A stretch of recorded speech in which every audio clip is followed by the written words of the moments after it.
Hello बच्चों, let's read the question. The question says match the items of column first and column second.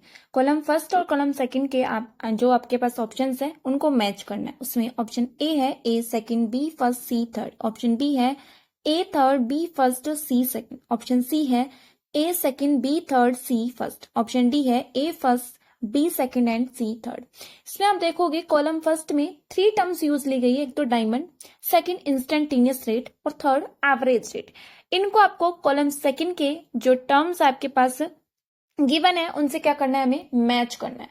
तो सबसे पहले हम terminologies को समझते हैं कि आपके पास इंस्टेंटेनियस रेट क्या होती है, एवरेज रेट क्या होती है और डायमंड का किस तरीके से यहाँ पे आपके पास यूज किया गया. तो देखो सबसे पहले हम देख लेते हैं क्या की कॉन्सेप्ट. बात करें हम इंस्टेंटेनियस रेट की. किसकी बात करें हम? इंस्टेंटेनियस रेट की.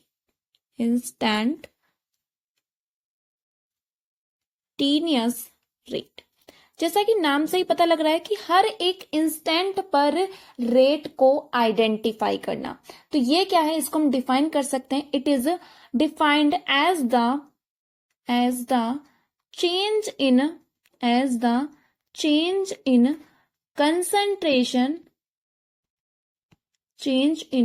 concentration of the component of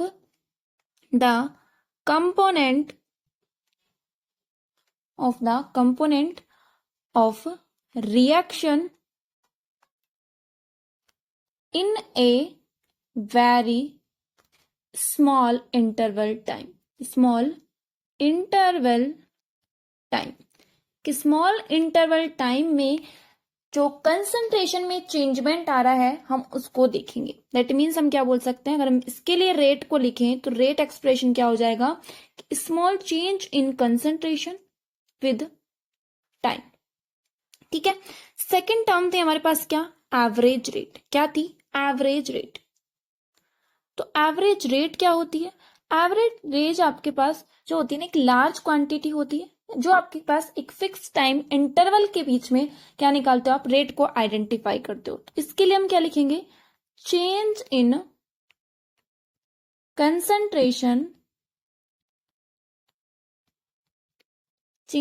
concentration of the component of reaction over a time period. और ये एक लार्ज टाइम के बीच की रेट बताती है. तो इसको हम लिखेंगे rate is equal to change in concentration with time. Third था हमारे पास क्या, डायमंड. तो देखो ये जो आपका डायमंड है, डायमंड का ग्रेफाइट में कन्वर्जन, डायमंड का जो ग्रेफाइट में जब हम कन्वर्जन कराते हैं तो ये कन्वर्जन कराने के लिए, ये प्रोसेस करवाने के लिए बहुत ज्यादा हाई अमाउंट में एक्टिवेशन एनर्जी की रिक्रूटमेंट होती है, वो हमें देनी होती है. तो क्या चाहिए इसके लिए, high amount of activation energy. और इस प्रोसेस को होने में सालों लग जाते हैं. तो ये क्या है, स्लो प्रोसेस है और ये ऑर्डिनरी कंडीशन पे हमारे पास नहीं होगी. दैट मीन्स अगर आप इसके केस में ऑप्शंस को मैच करवाओगे तो देखो एवरेज रेट क्या होता है आपके पास, लॉन्ग ड्यूरेशन ऑफ टाइम को बताता है. मतलब कि सी के केस में थर्ड आना चाहिए. तो सी में थर्ड कहाँ आ रहा है, ऑप्शन ए में और ऑप्शन डी में. That means option B and option C क्या होंगे हमारे पास, इनकरेक्ट होंगे.